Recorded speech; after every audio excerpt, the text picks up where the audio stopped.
Right.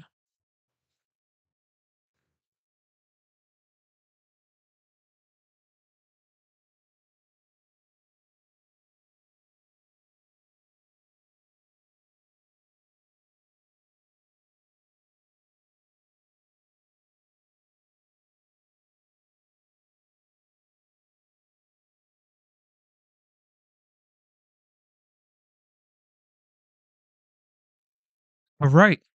We are back for another one. You know what time it is. Welcome to the Genesis Show. It is currently 3:19 a.m. and of course today's date is the 29th of August 2025. How are y'all doing? How are you doing, ladies and gentlemen? Some of you are at work, some of you are home on your couch, or some of you are on your bed. Some of you probably are driving right now. I mean, who knows? Who knows? All right. Well, welcome to the Genesis Show. And I know, okay, it's better late than never. Like I always say, it's better late than never. We're back, and today we're going to check out uh, Caroline Levitt and JD Van. But before then, we're going to check out Gutfeld and probably two more updates before we check out Caroline Levitt, the youngest press secretary. She had a press conference today in the White House. Well, a couple of hours ago, not today. And we're gonna check that out. Okay, here's the spiel. This is my opinion. I believe America is the greatest nation on the face of the earth. That is my absolute opinion. You can have yours, but this is mine. And I also believe that God made it so. And another thing, I believe that God is the greatest. God is the greatest. And yeah, that's it. And I also believe that it is country over party. Okay. So I believe that it is country over party, whether you are a Republican or a Democrat, really doesn't matter. Republican or Democrat, it really does not matter. It is country before party, okay? You know, but some people would say I am sort of kind of a conservative, okay? But look, it is country before party. Anyway, we're going to go straight to Gutfeld right now. Ladies and gentlemen, God bless you. And thank you for tuning in to the Genesis Show. Enjoy. To table dance for money in the 80s. Happy Thursday, everyone. So a grand jury declined to indict the D.C. man accused of hurling a sandwich at a federal officer. Ooh, wow. Apparently the case got thrown out because someone ate the evidence. Yeah. There you go. Thank you, Chris. The Trump administration will allow up to 600,000 Chinese college students to enter the U.S. over 2 years. Experts predict that while America's average GPA is expected to rise, so will car insurance rates. Oh, racist would say. We love you, Chinese people. Cracker Barrel has now removed its gay pride page from its website after receiving backlash for going woke. I'm not saying they're going overboard, but the page now redirects you to the closest Hooters. Yeah, 3 in a row. The mayor of Washington, D.C. says carjackings have dropped an amazing 87% since Trump's crackdown on crime. But it's causing Trump to worry that it might cost him the carjacker vote.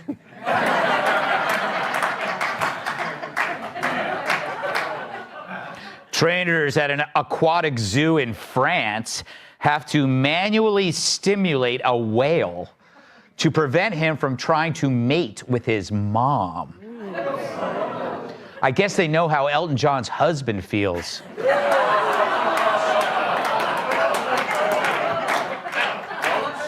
That made no sense. The Mexican restaurant chain Chipotle has begun delivering food by drone. I think we have a picture of the drone.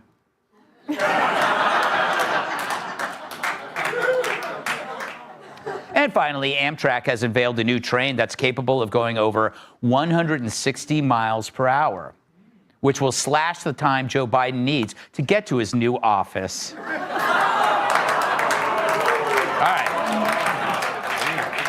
right. They weren't bad tonight.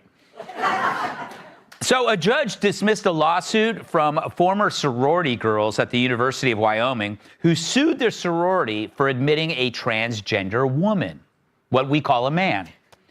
Now, when sororities were founded in the 19th century as a safe space for college women, do you think they could have predicted that in 2025 they'd lose their right to keep unstable dudes out of their house? I mean, seriously, talk about ruining a panty raid. Then there's Dan Evans, who founded Cracker Barrel 55 years ago. Do you think when he designed the place based on his childhood memories, that in time its management would view it as a terrible stain of racist Americana? And what of the NFL? Do you think back in 1954, when unveiling their first cheerleaders, they would have predicted effeminate men joining the squad? You know, I'm pretty sure Bronco Nagurski would have poo-pooed the idea. And when the people founded the UPenn swim team 128 years ago, did they think there would be a time that men would break female records and disrobe in plain view of girls? Of course they didn't. In those days, men didn't even disrobe in front of other men, the way it should be. Did Sports Illustrated, when they first published their swimsuit issue in 1964, ever think that today it would have more bulges than the lifeguards on Fire Island?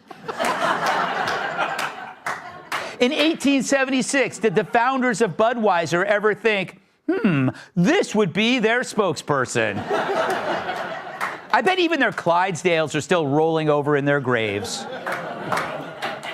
Did Victoria's Secret models ever imagine they'd get fired for being too pretty?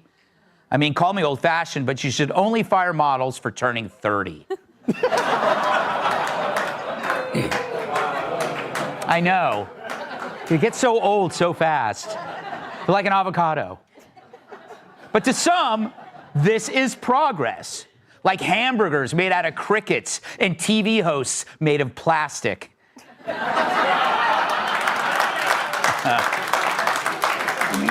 But to others, it's corruption of traditions disguised as progress. Either way, it makes nothing better, only worse. So how do traditions survive when faced with deadly ideas pretending to be virtue? The border was corrupted based on enlightened progress. Well, that and the moron in charge would ingest a box of wine by noon. Crime fighting was redefined as oppressive. As a result, you got more crime and more victims. It's no wonder Trump's numbers are now surging. After all, when people don't get murdered, they tend to be grateful.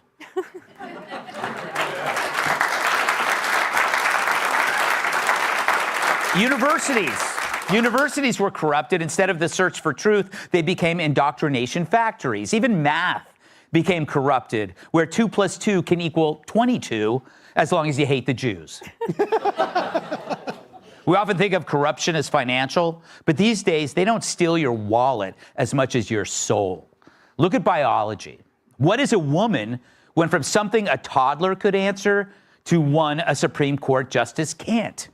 It's enough to make Mother Nature want to get her tubes tied. Hell, even lesbians are now called bigots if they don't date men that pretend they're women. Which is why these little battles matter more than you think. Sure, it's just a restaurant and it's just a volleyball game or a magazine cover, but give it time. Before you know it, there's a man in your daughter's bathroom and you're the bad guy for objecting. For decades, we loved placing people into two camps. If you defended traditions, you were closed-minded. If you embraced change, however, you were open-minded. Forget consequences. It was about parading your virtue. It became easy to change things that weren't meant to be changed so easily.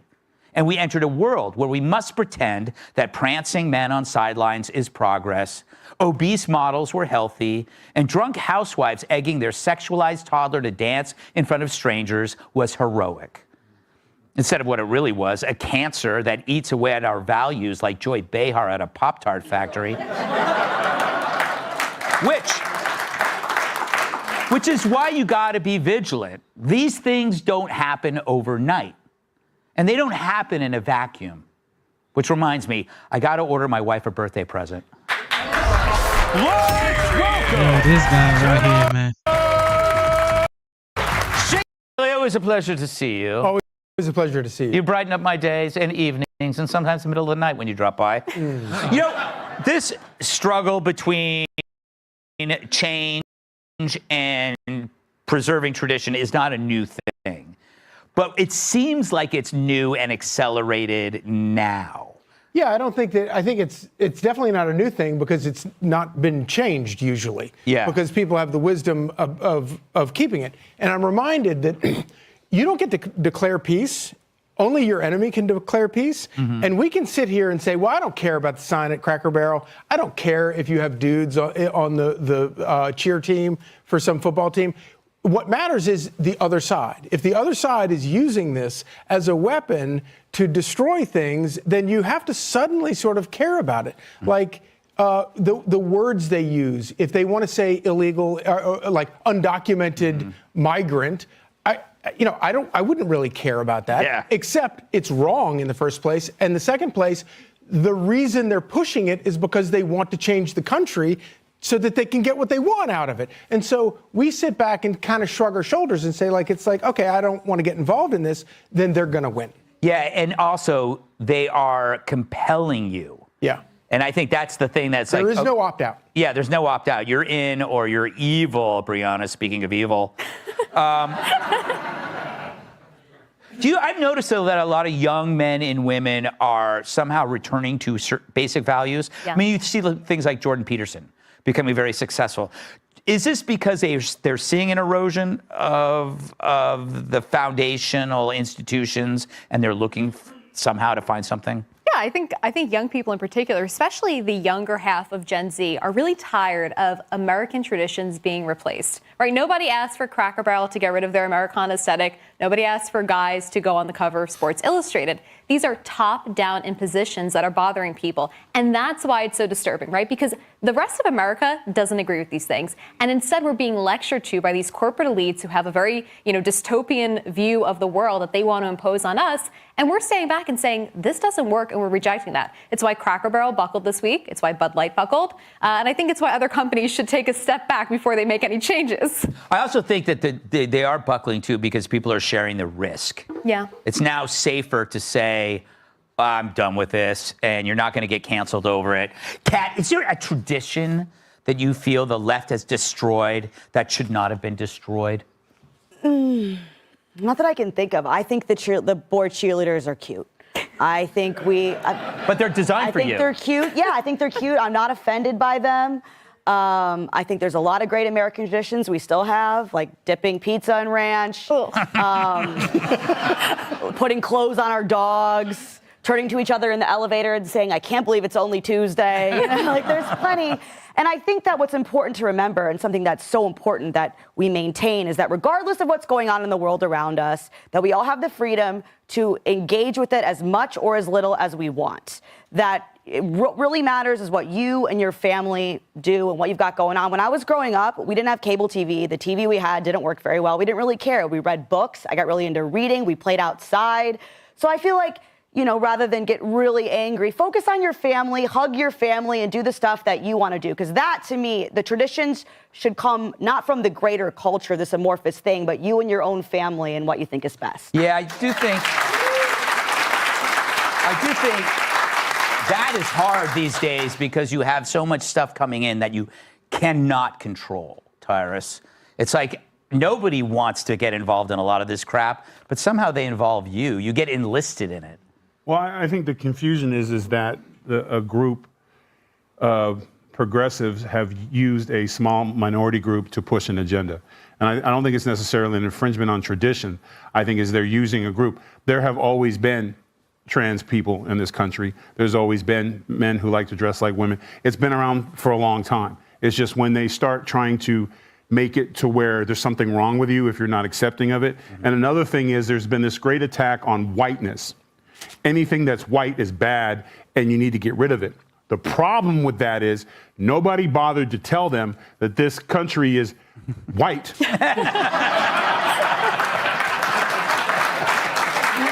So when you go after all the white stuff, at first, Whitey's like, okay, fine. Okay, fine. And then they mess with Cracker Barrel. Yeah. You know? And here, listen, and Cracker Barrel is not just for white people. It's also for, like, my wife, a white person who married a black man. And our beautiful dog. You know what they did today? Because I've been talking about Cracker Barrel for, like, what feels like 9 years. I know. They went to Cracker Barrel today, just for me. And they went in there and they went into the general store. And guess what? It was fine. Yeah. And they picked out candies. And my wife took Georgie through memory lane of all the TV shows that she can't possibly watch now because they're inappropriate. And she sat in the rocking chair and ate the candy that she promised for me. I'm over it. But the point is like, Cracker Barrel made a correction. Now we can all move on.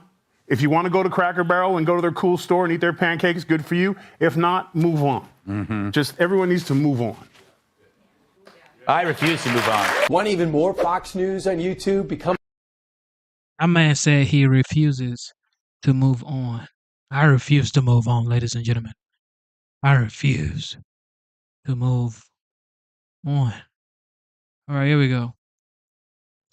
Let's get the party started right here. We're going to check out the youngest press secretary. And after that, we're going to check out J.D. Vance. But for now, let's listen to Caroline Levitt. Here we go.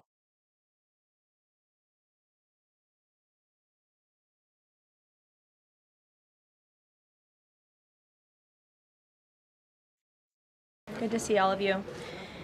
I want to begin today's briefing by addressing the horrific shooting that took place yesterday at the Annunciation Catholic Church in Minneapolis, Minnesota, where a deranged shooter opened fire during morning mass, killing an innocent 8-year-old and 10-year-old.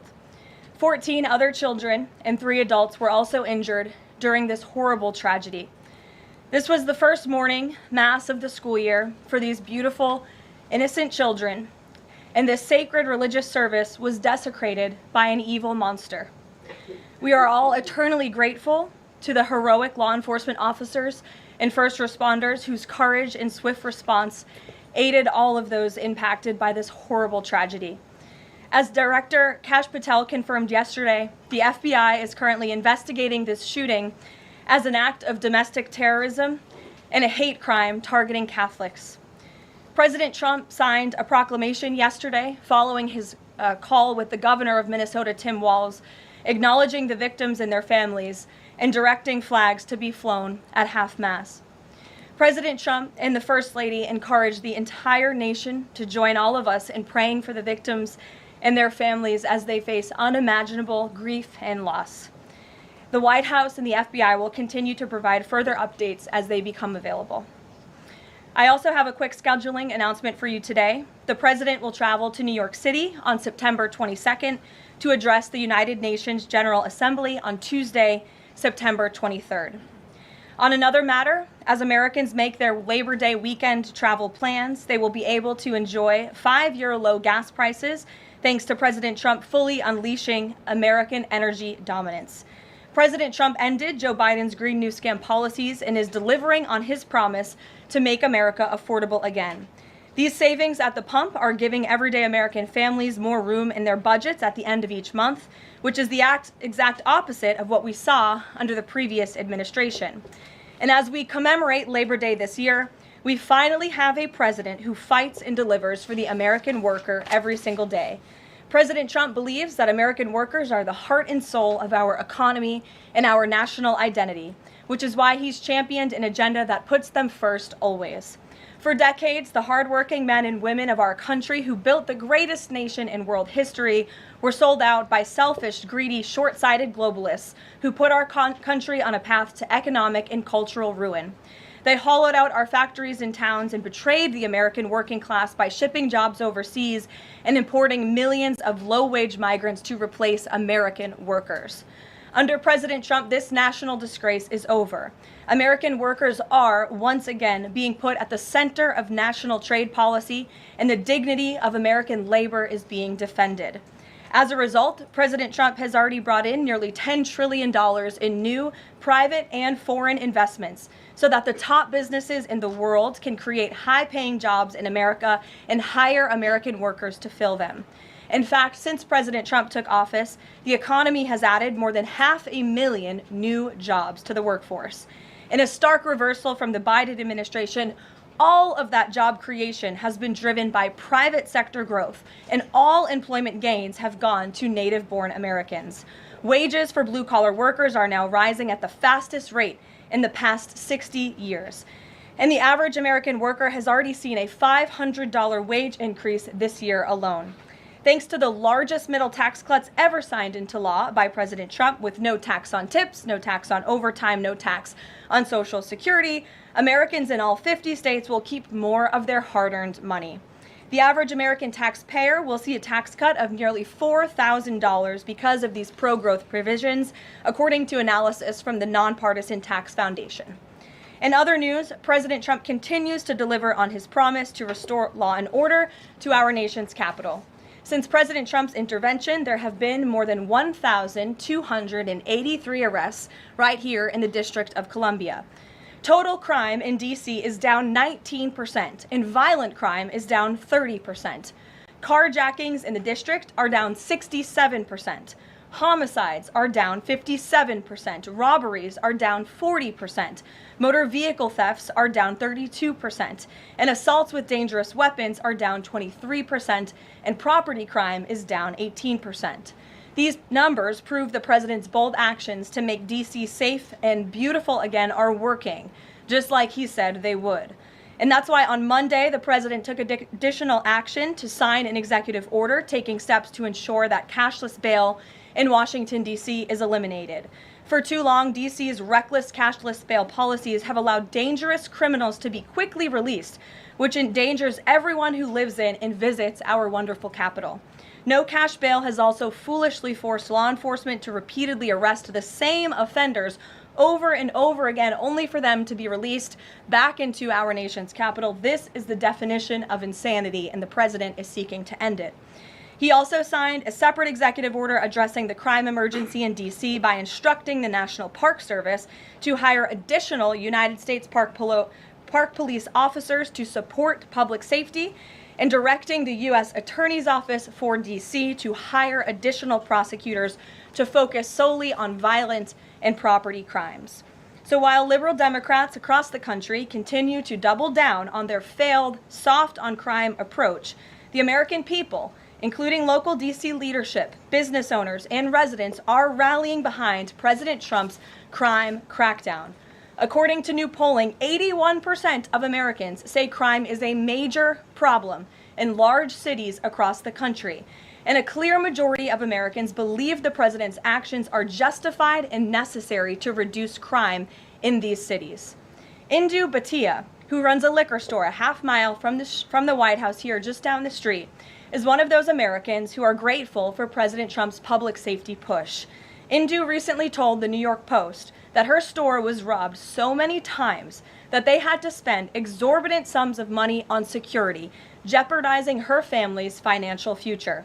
But thanks to President Trump's strong action, Indu said, quote, "All of my employees, including me, we feel much safer, and even our customers feel really happy when they walk into our store." And just yesterday, Washington, D.C. Mayor Muriel Bowser credited President Trump for surging federal law enforcement personnel and said neighborhoods, quote, "feel and are much safer." We thank Mayor Bowser for her cooperation and her willingness to help us make D.C. safe and beautiful.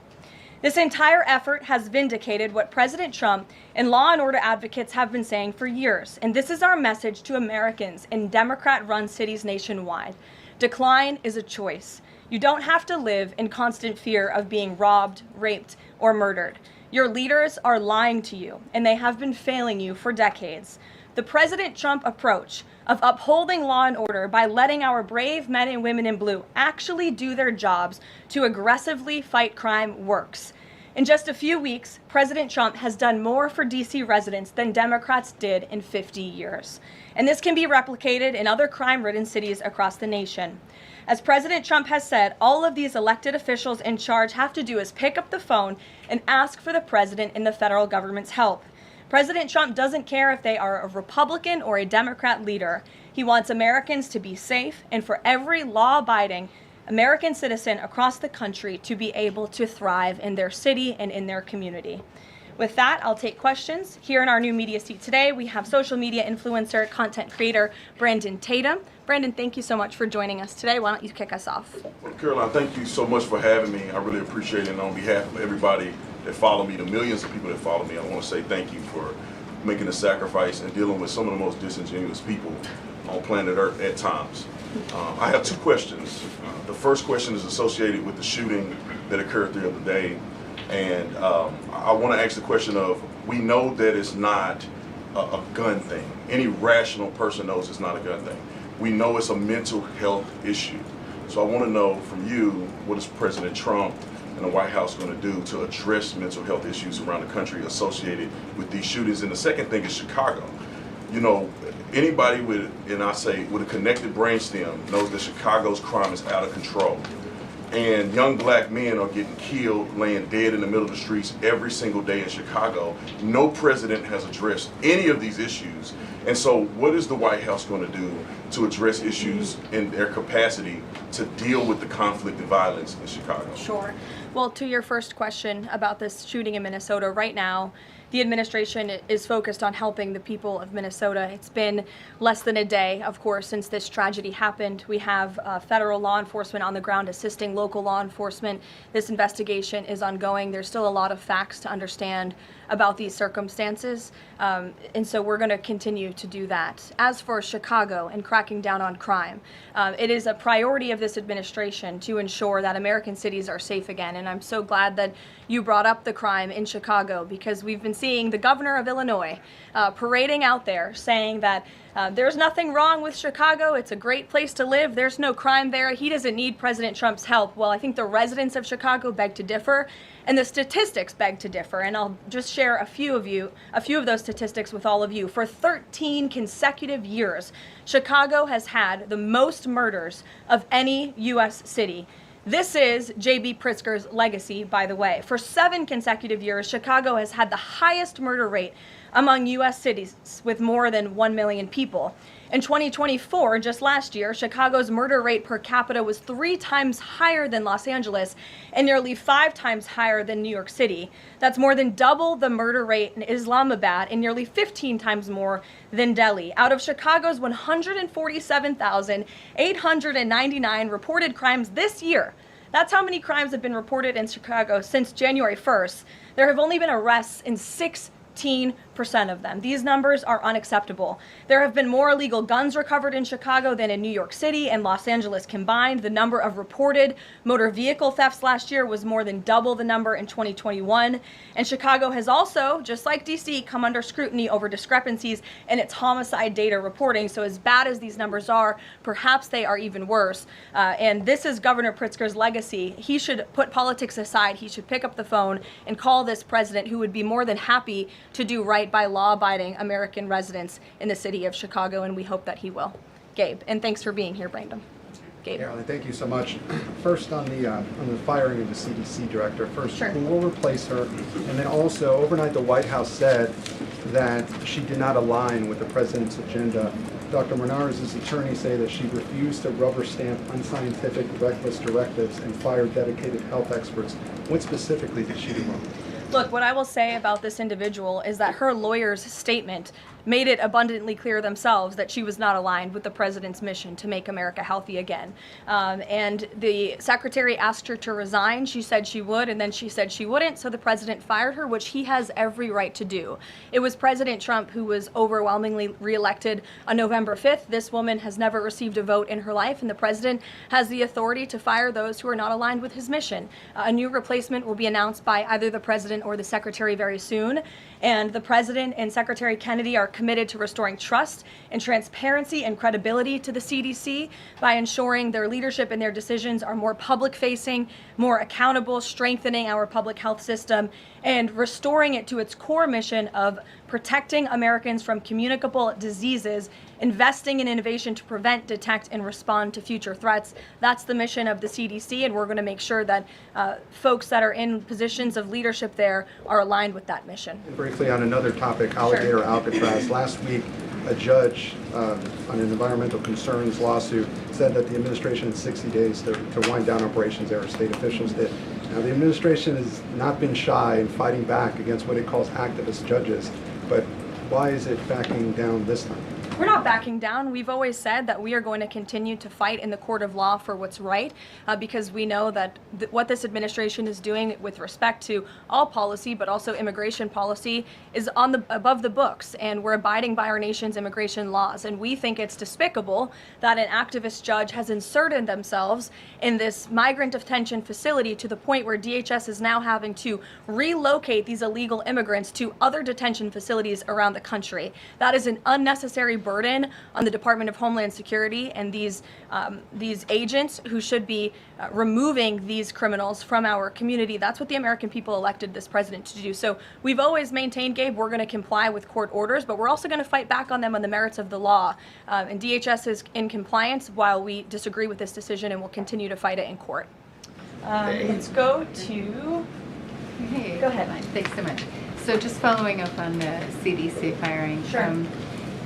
Are you anticipating other changes there at CDC in addition to that firing? And is the administration going through in a very sort of organized fashion? Is there a task force that's going through high-level appointees to see who is or isn't aligned with the mission? Like, should we expect more changes? Not to my knowledge. I understand there were a few other individuals who resigned after the firing of Ms. Monarez. One of those individuals wrote in his departure statement that he identifies pregnant women as pregnant people. So that's not someone who we want in this administration anyway. So if people are not aligned with the president's vision and the secretary's vision to make our country healthy again, then we will gladly show them the door. Caroline, can I just follow up on... Go to the back.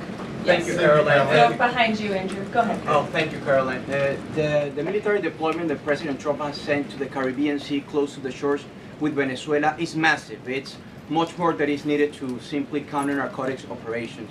Is President Trump considering launching military strikes to military installments or facilities in Venezuelan soil? I won't get ahead of the president with respect to any military action or questions about that ever. But what I will tell you is that many Caribbean nations and many nations in the region have applauded the administration's counter-drug operations and efforts, and the president is prepared to use every element of American power to stop drugs from flooding into our country and to bring those responsible to justice. And as I've said from this podium before, the Maduro regime is not the legitimate government of Venezuela. It is a narco-terror cartel. Maduro is not a legitimate president. He is a fugitive head of this drug cartel. He has been indicted in the United States for trafficking drugs into our country, and it is the utmost responsibility of this president and this administration to prevent the illicit flow of drugs into our country and to protect citizens from those deadly poisons. Reagan. Thanks, Caroline. I have two questions for you. Sure. Democrats, including former White House Press Secretary Jen Psaki and Minneapolis Mayor Jacob Frey, attacked prayer and pushed gun control in the aftermath of yesterday's shooting. What's the White House's response to their comments?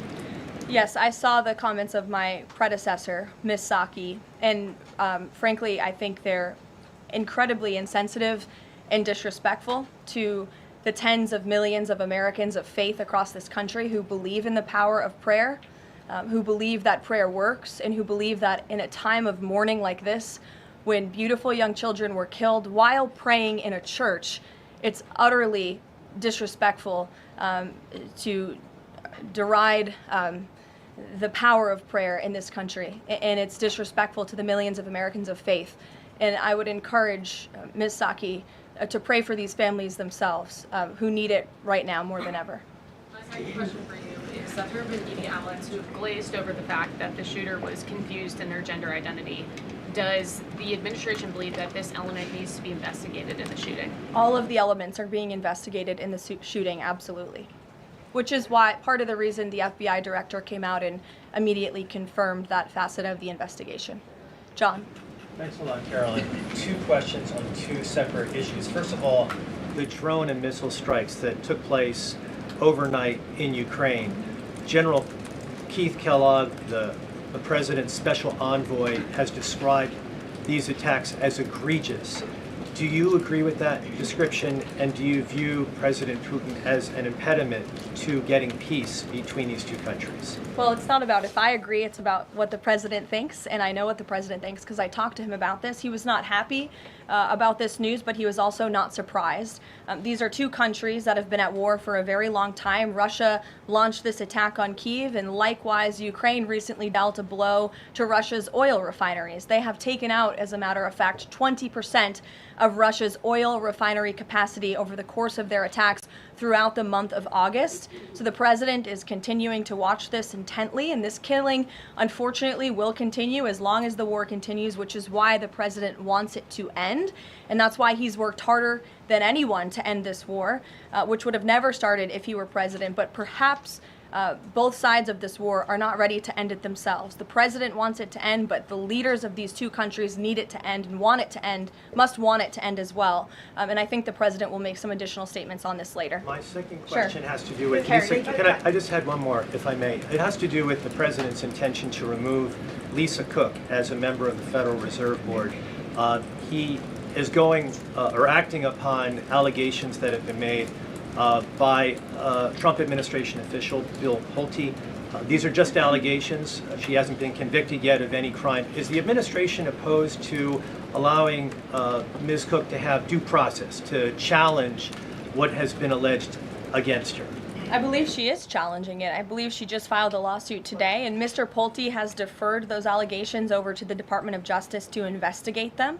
What I will say is that you had these mortgage receipts very clearly shown to the president, and he has the cause that he needs to fire this individual. He laid it out in the letter that he provided to her and to the public as well. And so we'll continue to fight this battle.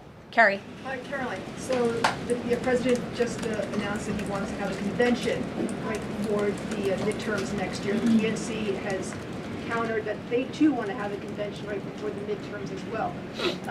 What's the White House's response to that? And can you give us just a little bit of a hint or a tease here as to how the president envisions a convention for the midterms? Look, the president put out a statement on this earlier today. I'll let him speak further on the plans that he envisions, but I think he's very proud of the accomplishments and the achievements of his administration, as he should be.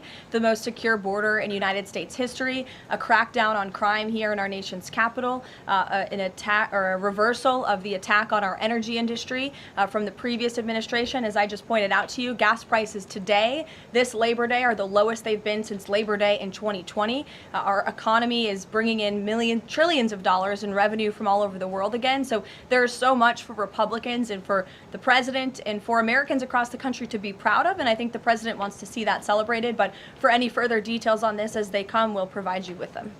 Iris. Thank you, Caroline. Two questions on the shooting. What's the administration's message to some concerned parents across the country who might be now worried about their kids' safety in light of the latest incident? We completely and totally understand the concerns of parents across the country.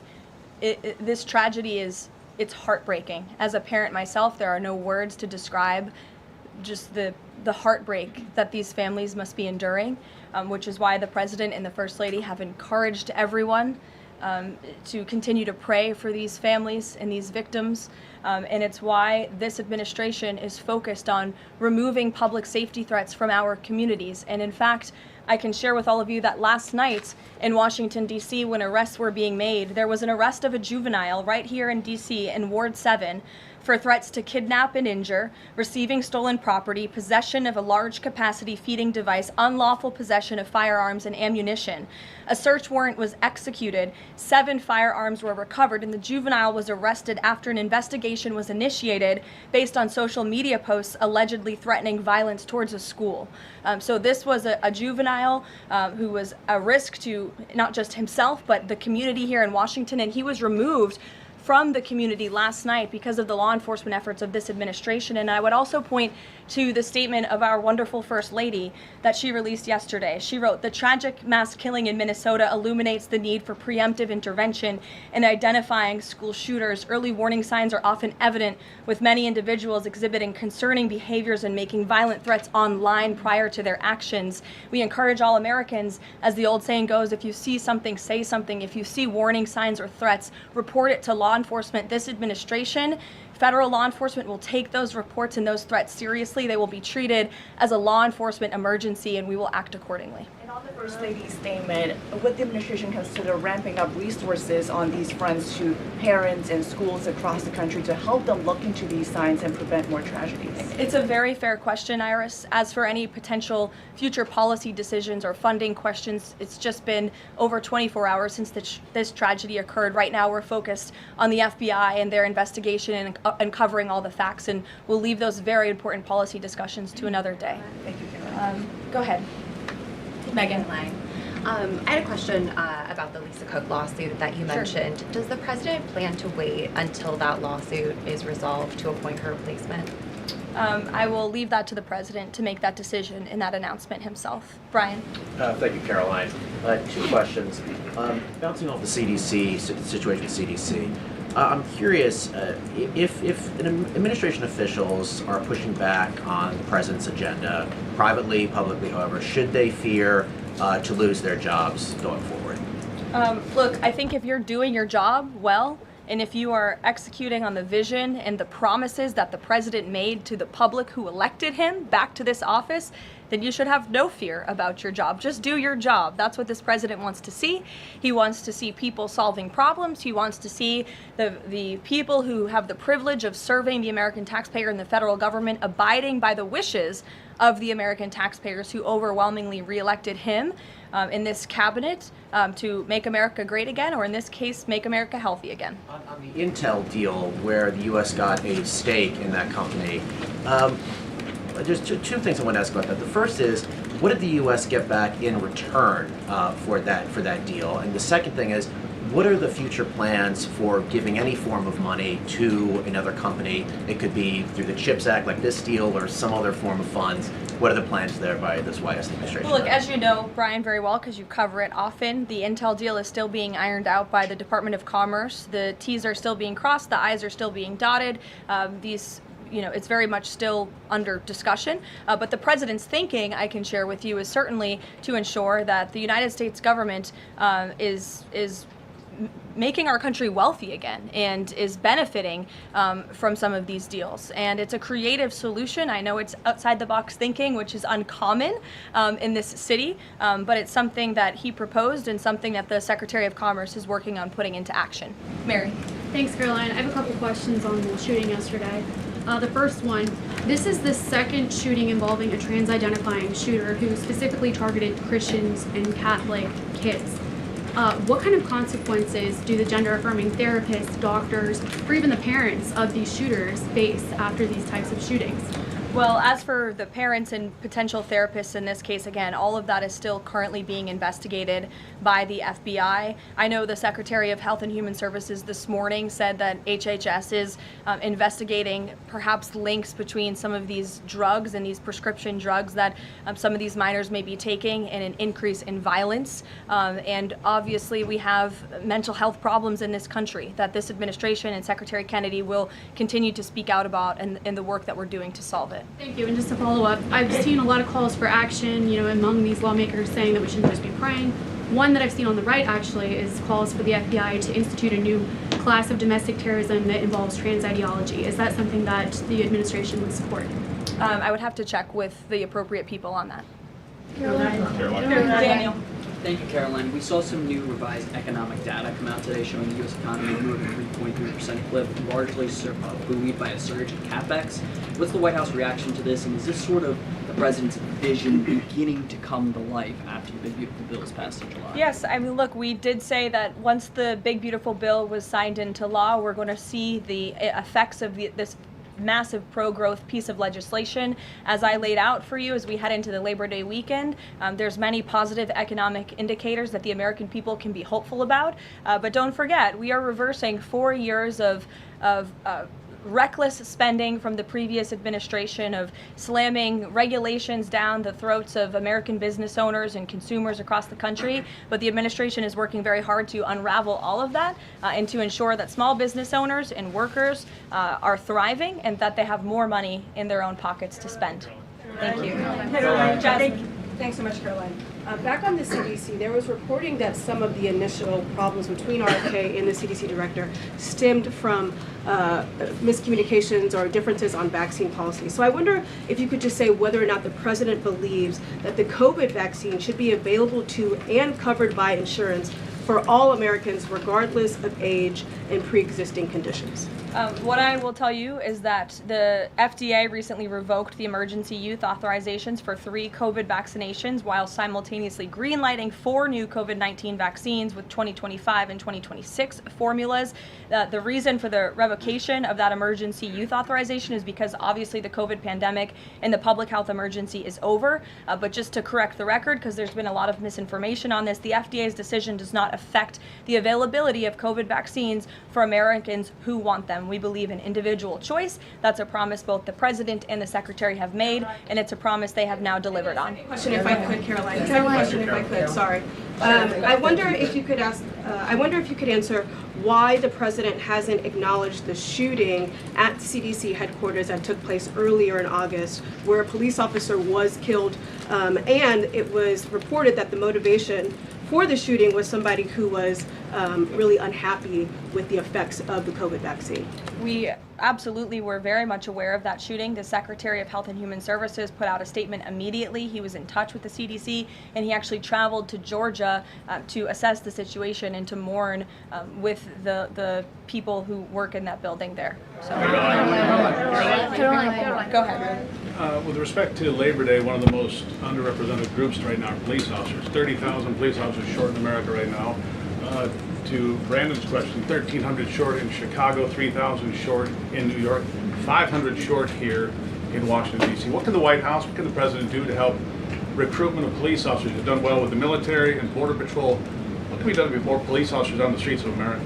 Well, the president has certainly been very successful in recruiting federal law enforcement. If you look at the ICE recruitment campaign that was led by he and our Secretary of Homeland Security, we've seen more than, I believe, 130,000 applicants to join ICE, which is just amazing.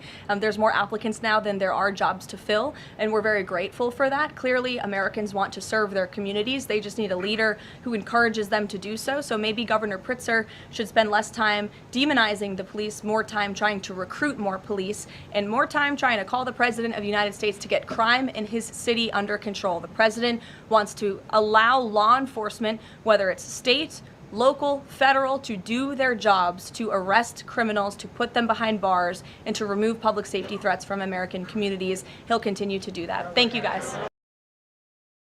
All right, you just heard from the youngest press secretary ever. She's a mom as well, so you know it's not an easy job being a mom, a wife, and a press secretary. The youngest at that, so of course she's articulate, well-spoken, and wise. All right, here we go. JD Vance.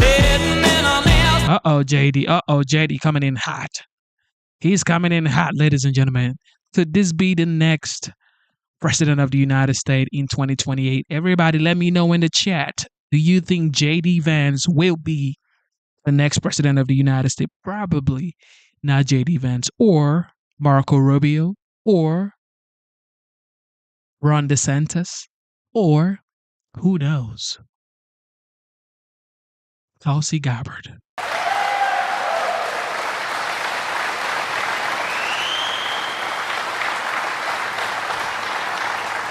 Now, before we get started here, and I want to talk about the big, beautiful bill, I want to give a few notes of appreciation and gratitude. So, first of all, I think this is probably the third or fourth time I've been to La Crosse, Wisconsin. I came here a lot during the campaign. It was always great to be here. And I joked that you all would get sick of me, but I would come back as Vice President of the United States, and I'm proud that I got to keep that promise, thanks to you.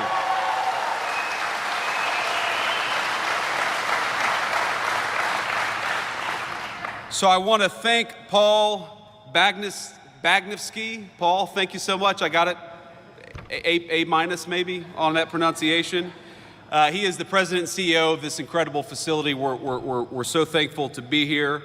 I want to thank Jake Koshiol and the rest of the Tough Job team for giving us such a warm welcome here in Wisconsin. I also want to thank, and you heard Doug Burgum, our great Secretary of the Interior. How good of a job is Doug Burgum doing as Secretary of the Interior? Doug, thank you. Doug is doing a great job, but you heard him give a shout out, and I'm going to give another shout out to the great Representative Derek Van Orden. Thank you, Derek. Please stand up. Give it up for this guy. He works harder. He works harder than anybody in Congress. He works so hard that he lost most of his hair, in fact, over his time in Congress. I'm sorry about that. I had to poke a little fun at my good friend Derek. But, you know, there are so many people who just show up in Washington. They go along to get along. They cast a vote or don't, but don't really do much else. Derek is fighting every single day for the people of this district. You should be proud of him, because I certainly am. Thank you, Derek.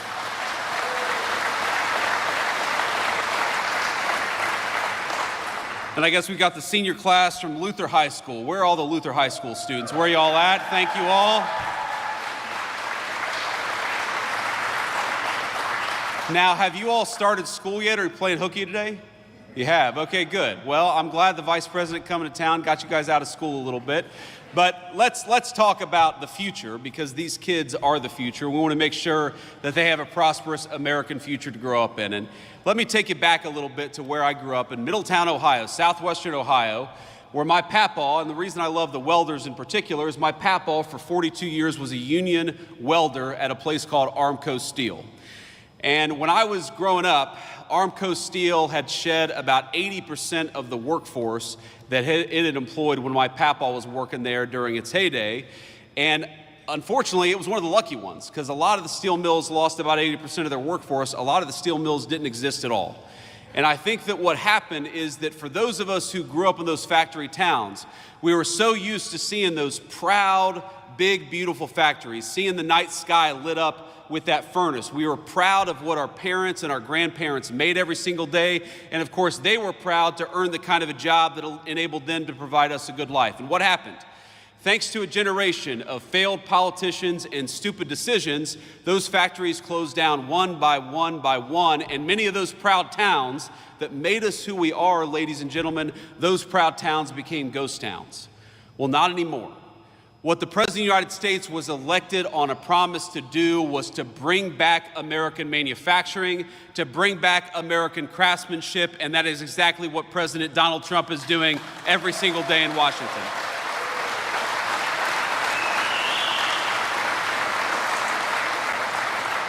How nice is it to have a president who, instead of rewarding companies for shipping your jobs overseas, rewards companies for building factories right here in the United States of America?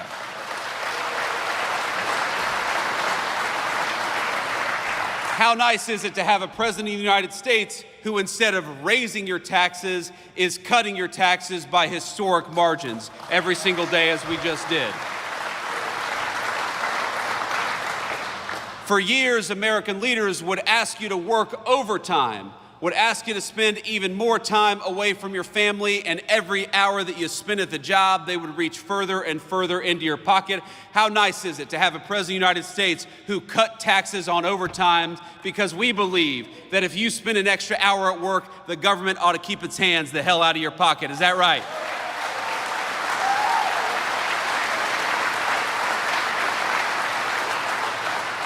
We know about 5%, about 1 in 20 Wisconsin workers rely on tips to bring home the bacon for themselves and their families. How nice is it to have a president of the United States and Republican majorities in Congress that cut taxes on tips instead of forcing our waitresses and service professionals to deal with the IRS. We ought to make it easier for folks to get by, which is exactly what we did when we cut taxes on tips, and Wisconsin families are going to be the beneficiaries.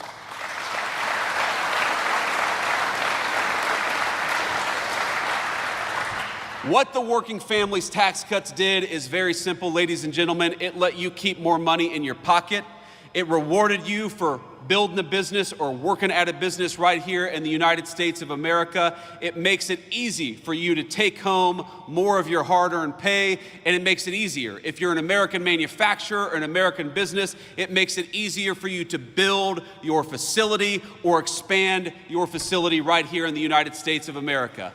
I happen to believe that it's the dumbest decision we made as a country to reward foreign companies with putting stuff overseas instead of right here in places like Wisconsin.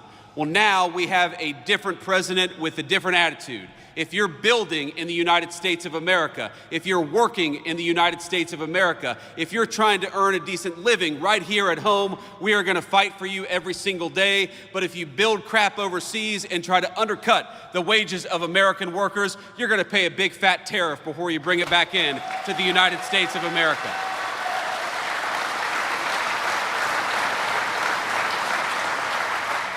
Now, I was talking with a Fox News host earlier, and I'm going to embarrass him a little bit. I'm going to make him stand up and be recognized. You guys know Will Cain. Will,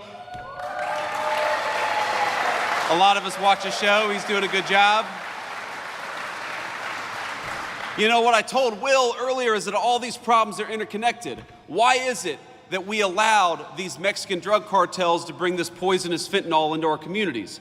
Why is it that so many people lost hope and started taking that fentanyl? Why is it that we had a government that seemed to care more about illegal immigrants than they did about their own citizens? It's all connected, because when they shipped your job overseas in the last administration or in administrations that came before it, what they also did at the same time is they allowed those cartels to come in to our country and take advantage of our communities. So what the Working Class Families Tax Cut does is, yes, it gives you more take-home pay. Yes, it cuts taxes on overtime. Yes, it cuts taxes on tips, but it also gives our incredible law enforcement over $100 billion to get those drug cartels the hell out of our country once and for all.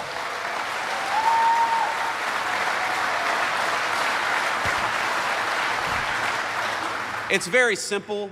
Donald Trump's Republican Party wants very simple things for this country. We want you to be able to earn a good living in your community. We want you to be able to walk down a city street in broad daylight without getting mugged. We want you to be able to take your family out to a nice meal wherever you want to without the fear of violence from criminals, whether they're domestic criminals or international drug cartels. If you work hard every single day, you ought to take as much of your hard-earned pay home as possible. And if you want to raise your children in security and comfort, you ought to send them to a school that gives them a good education instead of an indoctrination. These are very simple things, ladies and gentlemen, and all we needed was better leadership in Washington to deliver it.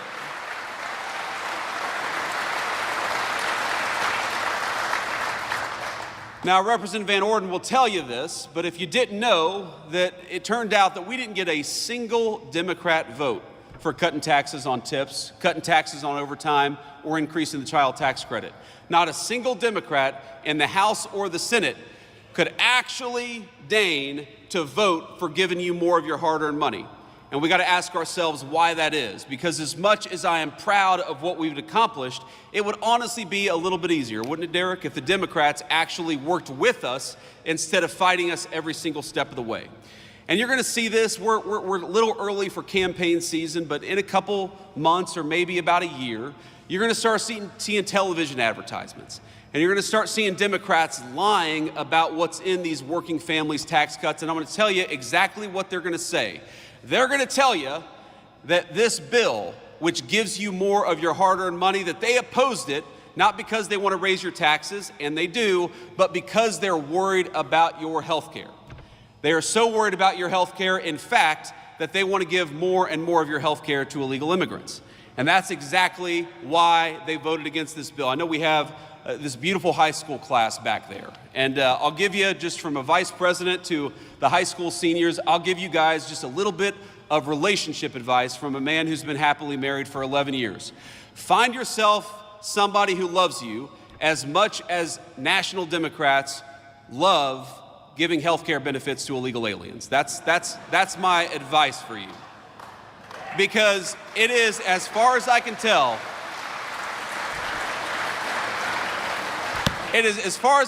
the reason why the National Democratic Party exists. Do you know that this bill makes tens of billions of dollars in investments in our rural health care infrastructure, which was fallen apart under the last administration? This legislation guarantees that hardworking Americans are going to have access to their Social Security, Medicare, and Medicaid benefits. What this bill refuses to do, and what Republicans absolutely refuse to do, is to give your hard-earned benefits to people who don't have the legal right to be in this country to begin with. It is very simple. And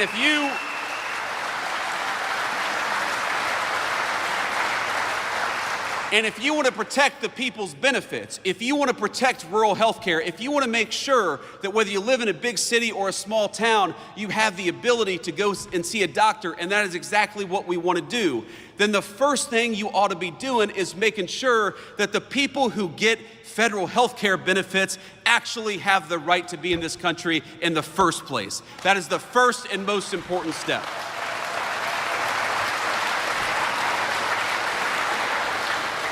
And that's what this legislation did. So don't believe the lies and don't believe the attacks. What we are doing with this legislation is giving you a tax cut and trying to rebuild the healthcare infrastructure of this country that got decimated under Joe Biden's leadership. But what we are also doing, in order to preserve the benefits that you paid into for your entire lives, is making sure those benefits only go to our fellow American citizens and not to people who ought to go back to their home country because they're here in this country illegally. It's very simple. And think about this. Think about the math, ladies and gentlemen. You cannot have these health care benefits if you allow tens of millions of people into this country who have no legal right to be here and give them those benefits. We were on the freight train to bankruptcy under Joe Biden's leadership because we had a Democratic Party that didn't care enough about this country to actually enforce our borders. And it's that simple. And so when I see the Democrats, I got to be honest with you, it makes me a little bit angry. When I see Democrats fighting against cutting your taxes and saying it's about health care, it's not about health care for you, it's about health care for illegal aliens. And we happen to believe in a different principle. You ought to keep more of your hard-earned money. That if you work overtime, you ought to be rewarded for it. And that when you pay into the federal system, you receive those benefits and not anybody who didn't pay into them to begin with. So,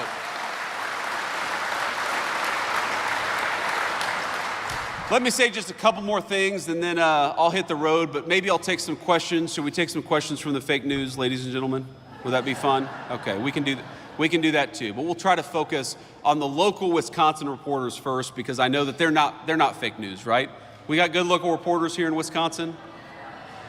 I don't know, mixed reviews based on the crowd here, but let me just say a couple more things. So this business, this manufacturing facility, I think represents the future of American craftsmanship. And I was talking to the CEO and to Jake earlier about this, but you know, there's this attitude that some people have that manufacturing, it's the jobs of the past, it's the industry of the past, that it's dirty, that it's not innovative. Why I challenge any journalist to walk around this facility for 10 minutes and not realize that this is one of the most innovative companies in America, and this is the future of American industry, the future of American innovation, and the future of American manufacturing. They're using artificial intelligence in this facility. They're using robotics in this facility. They're doing things that frankly were not even possible 20 years ago, and they're doing them in order to build a great American future.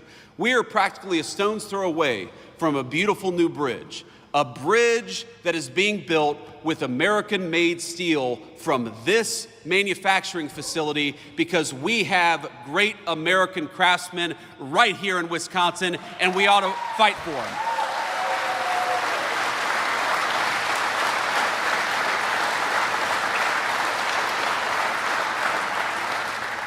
And I know the people out in the crowd, the people standing behind me, there are stories of proud work being done every single day. There are stories of a good wage being earned that allows these folks to support their families.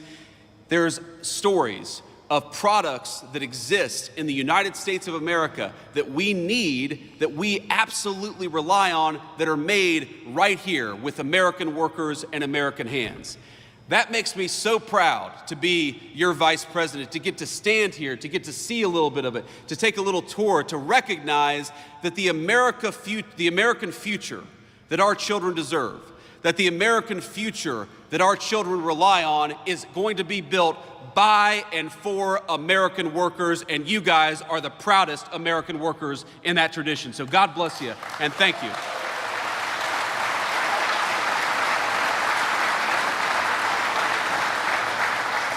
And these guys, they're proud of what they do. They're doing something amazing. They're doing something that can't be done almost anywhere else in the world. They're earning a good wage in the process. This is what makes America great.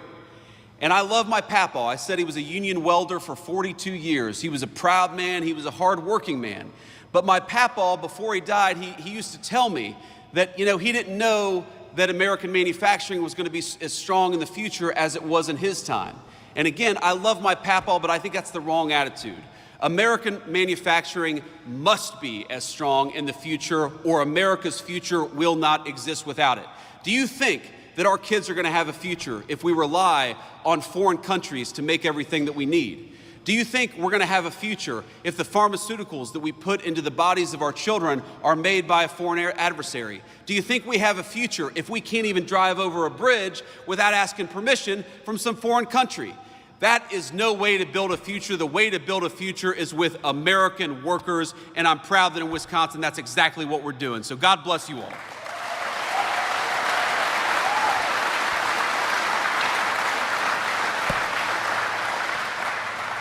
And I want to say just one final thing, and I'm going to end this on a somber note. We've had some fun here, but I'm very mindful of the fact that we're just a couple of minutes away from the Minnesota border. And of course, we had this terrible, terrible school shooting yesterday in Minneapolis. And I imagine, like a lot of you all, it hits pretty close to home, very personally, because though you may not know anybody who's affected by it, I think a lot of us know people who've been taking their kids in the last couple of weeks to their first day of school. And in fact, my son, my little 5-year-old, I love him so much, and if you're watching, buddy, Daddy loves you. He started his first day of kindergarten just 2 days ago. And again, we're very proud of him, and we love him very much, but I know that there are a lot of families who were in their first week of school just outside of Minneapolis, and that was pierced. That incredibly pure and wonderful moment was pierced by a very vicious and a very evil person. And so I just want to say a couple of things. The first thing that I want to say is, remember, we're an American family. And the people who lost children, they are your fellow Americans. And those children who lost their lives and lost their future, they are your fellow citizens. So think about them and say a prayer for them. And remember that they are as much us as our neighbors right here in this wonderful community in Wisconsin. And the thing that they need most of all is they need their fellow Americans to reach out and care about them. And I know that every single one of us is going to do that. That's the first thing that I wanted to say. The second thing that I wanted to say is, when I first heard the news, I was worried that the death toll was going to be higher based on what the media reports were saying. And right now, there are still a couple of kids, some of whom in very critical condition, who may yet survive this. And I think they would appreciate your prayers, and their families would appreciate your prayers as well. So if you are the praying type, I'd ask you to say a prayer tonight for those kids that are still recovering, that they may recover fully and go on to live a full life, the life that was deprived from a couple of their classmates. And, the stories, I'd encourage you to read some of the stories about what happened yesterday, about the violence, about the fact that you had 10-year-old kids laying over their friends to look after them and to try to protect them. And while yesterday was an unspeakable tragedy, I'd ask you to remember that we also saw the very best of the United States of America. And to every person who protected a friend, to every first responder, to every paramedic who made it so the death toll wasn't higher, we love you, we're proud of you, and we'll never forget the great American spirit that you showed yesterday.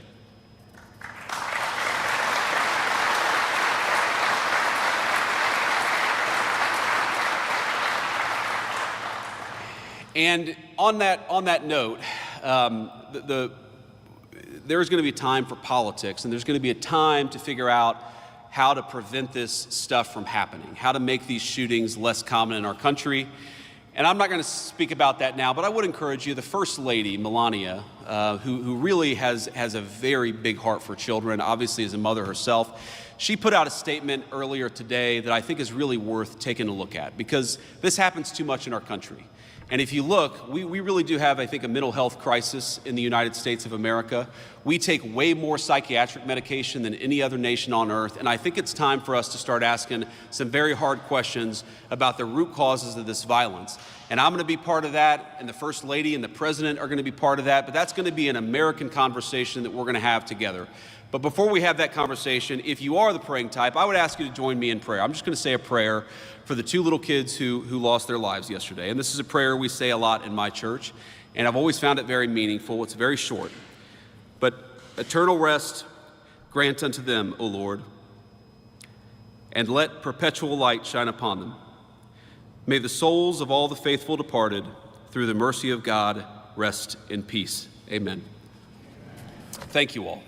Now, with that, I will take some questions from the reporters, but again, thank you all for having me, and thank you all for indulging that moment. I think it's important for our fellow Americans to know that we're reaching our arms around them and we love them, and you guys gave me the opportunity to do that, and so I'm grateful for it. God bless you.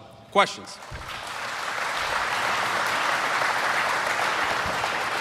Caden Perry, La Crosse Tribune, local reporter. I'm curious, a lot of investments in the steel industry in this nation, especially the signing of the Nippon and U.S. Steel merger in Pennsylvania, a lot of those investments seem to be going to the Rust Belt and major corporations there. Can you point to something in your policy that will help small businesses like this and others that are maybe outside of the conventional areas for the Rust Belt? Yeah, so first of all, by ensuring that facilities like this have access to great American-made steel, we make sure they're never going to get cut off.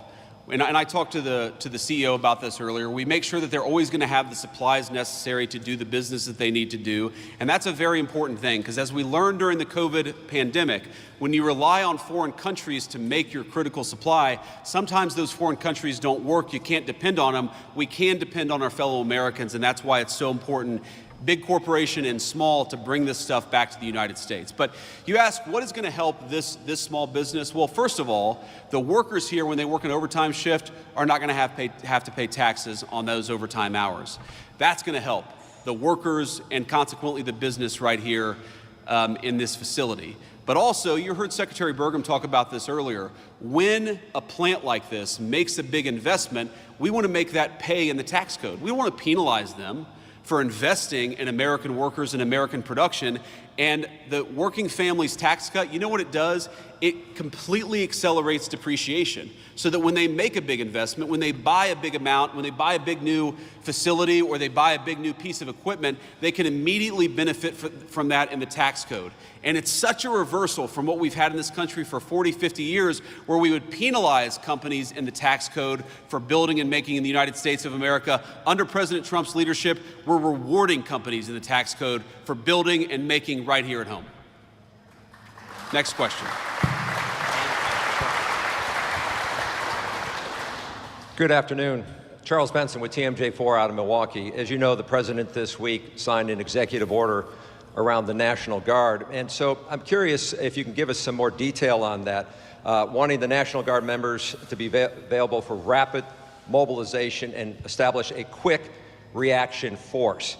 My question would be, would that quick reaction force be deployed to help with day-to-day police work, and would a governor, like the governor of Wisconsin, have the option to say no to any deployment nationwide?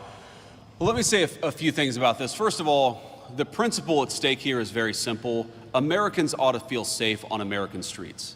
How many of us...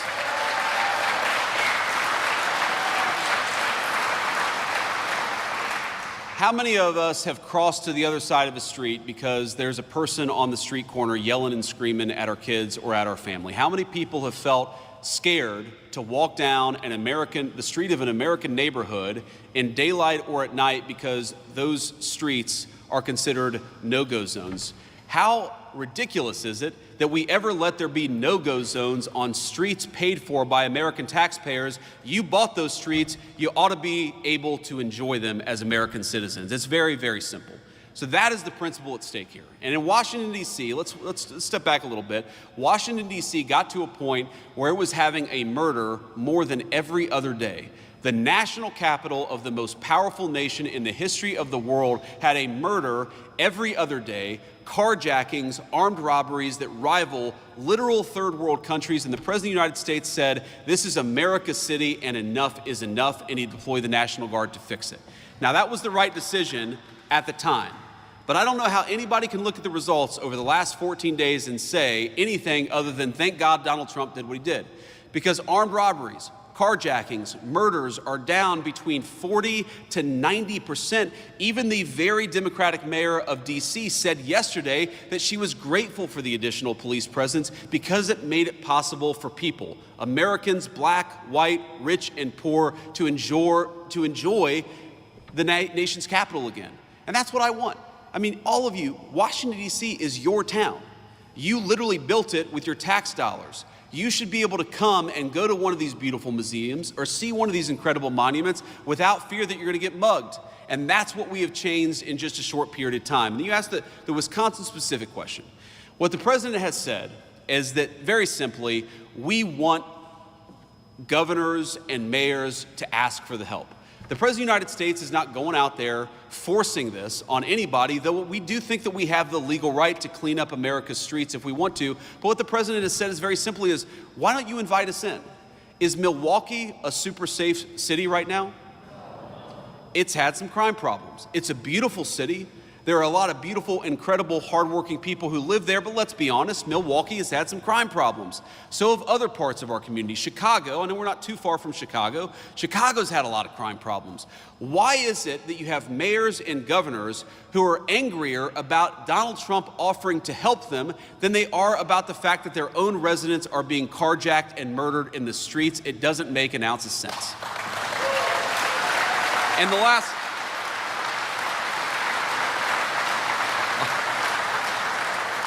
And the last point that I'll make about this, sir, is, I'm going to violate the advice I gave to the President of the United States yesterday, because we were having lunch yesterday and the President said, JD, I don't know how I did it. I have actually got the Democrats to come out in defense of crime. And it is crazy. If Donald Trump came out tomorrow and said he really likes puppies, you would have AOC come out and say puppies are terrible. So you have Donald Trump, who has reduced murders, carjackings, and armed robberies in 14 days in Washington, D.C., and now you have national Democrats coming out and saying, oh, well, we love murders and carjackings and armed robberies. Why won't Democrats just use some common sense? We're going to disagree about stuff from time to time. I'm sure Democrats want higher taxes and I want lower taxes. We may disagree about some foreign policy issues, but on this basic principle that murdering people, armed robberies, carjackings are bad, wouldn't it be nice if the Democrats just worked a little across the aisle for once? Next question. Thank you, Mr. Vice President. Matt Smith, WISN-TV in Milwaukee. To what you just said, Milwaukee's mayor the other day said absolutely not to any talk of National Guard troops. Would the administration consider ever coming into a city like Milwaukee? Well, again, we want to be invited into Milwaukee. We want to help people. We want to help our fellow citizens. And we think that if you look at the crime rates, if you look at the murders in Milwaukee, if you look at certain neighborhoods where people are unafraid to go out even in the middle of the day, we would love to come and help the people of Milwaukee. But the President of the United States has said he wants to be asked. And that has been his consistent line from the very beginning, that we have an incredible law enforcement capability in the United States. You know what's crazy about crime? Is most of the violent crime is committed by a very small number of people. When we talk about a violent crime problem, we're not talking about thousands upon thousands of people in Milwaukee. We're talking about a few hundred people who probably commit 90% of the violent crime.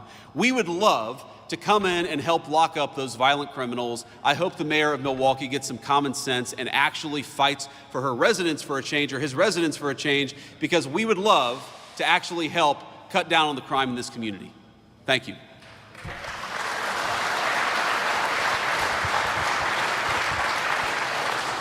Good afternoon, Anthony DeBruzzi, Spectrum News, Wisconsin. Sticking with Milwaukee, but a little different. Yesterday, Governor Tony Evers requested a disaster declaration from President Trump after the historic flooding that we've seen in the Milwaukee area. So can Wisconsinites count on the administration for financial help through this? Yeah, so obviously, look, we want to help people, and we want to help our fellow citizens, and I know that Wisconsin has suffered some serious problems. I have not talked to the President of the United States. I'm not even sure that he's aware yet that the governor has issued that disaster declaration, but I will take that back to Washington, D.C., and make sure we respond to it promptly. Thank you, sir.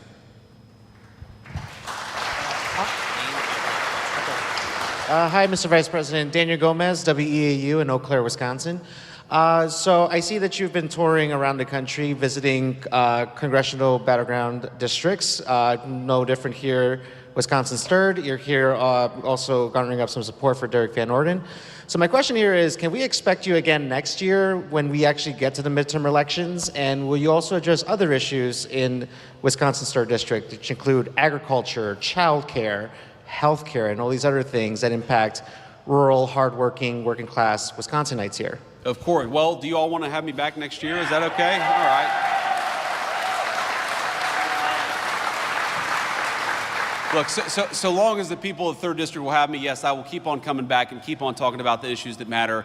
Yeah, you asked about agriculture, I think rural health care, and also child care. Look, if you look at the working families tax cut, there's a lot there for agriculture. There's a lot. For example, if you buy a new tractor, you buy a new piece of farm equipment, wouldn't it be nice if you were rewarded in the tax code instead of penalized in the tax code? Well, now, thanks to the working families tax cut, you are going to be rewarded, which is why the farmers were really big and supportive and behind the legislation. We had such great support from our farming community in Wisconsin and all over the country for this legislation, I think in part because it does a lot for our farmers. You asked about health care. Look, rural health care in this country is in bad shape. It was left in bad shape by the previous administration, and this legislation, the Working Families Tax Cut, has got tens of billions of dollars to shore up our rural health care system. It is so unusual to hear Democrats say this is going to be bad for health care when we're spending billions of dollars to try to fix some of the rural health care problems in our country. And by the way, has anybody been awake for the last 4 years? Any of these national Democrats? How was the rural health care system doing under Joe Biden when you had hospitals and clinics closing at a record and alarming rate? We're trying to fix that. We want people to be able to access to health care, but we want American citizens to be able to access health care, and that's what makes us different from the National Democrat Party.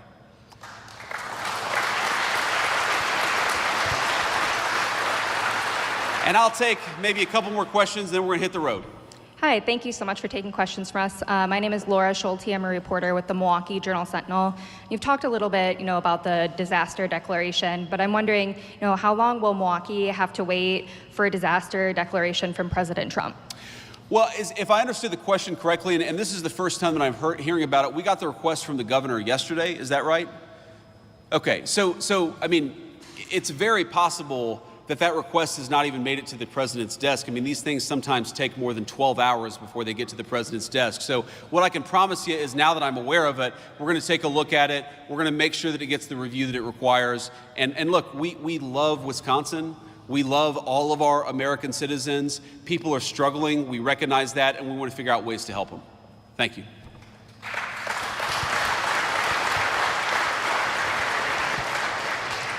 Mr. Vice President, Adam Roberts, News Radio WTMJ, also out of Milwaukee. A follow-up to that question as well. I know that you still have time to make this decision, but can you explain why President Trump or yourself did not tour the southeast Wisconsin area like was done in Texas after their historic flooding? Yeah, I can give you a very simple answer to that question is, if you remember the Texas flooding, the president did not show up until he felt like he could provide comfort and aid to some of the grieving families. but not actually be a huge distraction for law enforcement. I mean, look, it is a reality of the world that when the president or the vice president of the United States show up, there are a lot of Secret Service, there's a lot of local law enforcement. And I remember explicitly being in the Oval Office talking with the president about this. He said, I really want to go to Texas, and I really want to visit with these grieving families, but we can't do it until the local law enforcement says we can support this without affecting the recovery and other efforts. So we would love to visit, we would love to talk to people, but some of this depends on we talk with local law enforcement, and we don't just want to show up for a photo op. We want to show up and actually help, and that's what the President of the United States is focused on. Thank you, sir. And I'll do one more question before we hit the road. Jeff Murdoch, The Washington Times. So there are plenty of people, there are scores of people still in jail that have been pardoned under President Biden's auto pens. Do you think they should be released from prison? Well, I think that there's something weird about this auto pen, which is that you have a guy who even some of his own staff members said did not have the mental faculty to be president of the United States, okay? While at the same time, he allegedly signed a bunch of pardons, which we now know were signed by the auto pen. I think it raises a very difficult question about whether those pardons were actually legitimate in the first place. I mean, think about this. How can you sign a pardon? How can you engage in presidential conduct that's binding if your own staff members are saying, well, this guy wasn't exactly fit to be the president of the United States? So look, I'll let the courts figure this out. As the president of the United States has said, President Trump, we always follow the court orders and we always try to work with the courts. But I think the American people, far more than whether this pardon is thrown out or that pardon is thrown out by the court, let's step back and ask ourselves, how is it that the American media and senior members of the Democratic Party conspired to hide us from the fact that the President of the United States wasn't fit to do the job? This is about more than politics. This is about more than policy disagreements.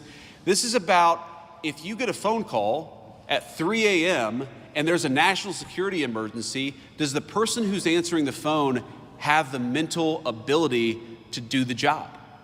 And if the answer is no, then all of us, Democrat, Republican, and Independent, have been defrauded. And I think the Biden presidency is a big, fat example of the American media defrauding the American people.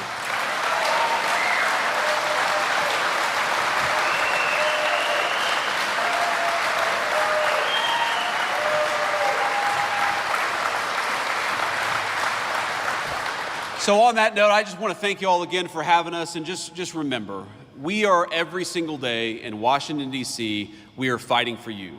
We're fighting for your jobs, we're fighting for your wages, we're fighting for low taxes for you and your families, we're fighting for rural health care. We believe that the most important thing the President of the United States can do is put the interests of Americans first. That is what we have done for 7 months, and we'll keep on doing it for the next 3.5 years. God bless you all. Thank you for having me. JD Vance, ladies and gentlemen. It is currently 4:45 a.m., ladies and gentlemen. Thank you for tuning into the live show. Instead of looking for perfection, seek for consistency. Never give up on yourself. Never give up on your dreams. Never give up on God. Believe in yourself. Believe in your dreams. And believe in Almighty God. We have come to the end of the live stream. You guys are awesome. Thank you for tuning in. Thank you for subscribing. Thank you for joining the membership. Thank you for liking, sharing. Thank you for being here. All right. Shout out to our esteemed members. Dr. Luke the Goat, God bless you. Shout out to Ellie. Shout out to CRXR. God bless you. Shout out to Flora Love, Miss Goat. God bless you. Thank you. Shout out to Ringmaster Ingram, Sandra. God bless you, Sandra. Thank you for your service. Thank you so much. You are truly appreciated. Of course, our moderators. Jet, MVP Jet, God bless you. I also got to say a shout out to C. Shelley, Good Genes. God bless you. Terry Vinings, I don't think she's here. Enders, I don't think he's here as well. Who else? Busky, I don't think the Bucket Master is here.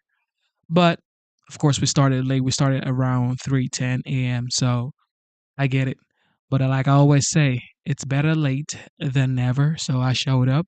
It's better to show up, even if you're late. Just show up, okay? No matter what, always show up. I gotta tell y'all. All right, God bless you guys. I gotta give a shout out to okay, C Shelley says Corey B. God bless you, Corey, as well. I gotta give a shout out to law enforcement officers. I gotta give a shout out to Ice Baby. I also gotta give a shout out to the veterans and the military personnel. Thank you for protecting the homeland. God bless you. What else? Life can be hard. Stay strong. God is your strength. Believe in yourself. Never give up. Just keep fighting. Love your family. Kiss your family, your kids, your spouse. Go kiss your spouse and your kids because you just never know. Most of you try to be, I don't know. Look, just show your family some love, okay? Go and hug your wife. Go and kiss your son and your daughter because you think you have time. You may not have the time you think you have. So show some love to your family, okay? Hug them. Who's this Terry guy? He needs to be blocked. Okay? Show your family the love they deserve. All right. I got to give a shout out to the fathers as well. Shout out to the fathers. You fathers have been doing awesome job. God bless you. Protecting your family, providing for your family, and doing what you have to do in your society around you. God bless you. And shout out to the mothers as well. God bless the moms. Yeah, man. That is the spiel for tonight. We're gonna be back. We're gonna be back. Okay, we're gonna be back later on today. Yes, I love you guys. God is the greatest. God bless America. God bless you, and stay strong. Be kind.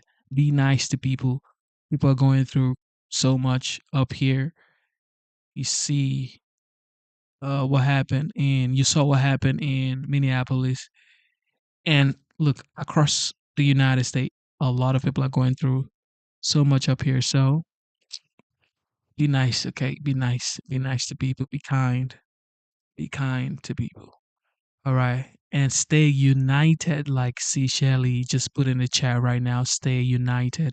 Whether you are a Democrat or a Republican, it does not matter. What matters is you love the United States. It is country before parties. All right. It is country before your Republican Party or your Democrat Party.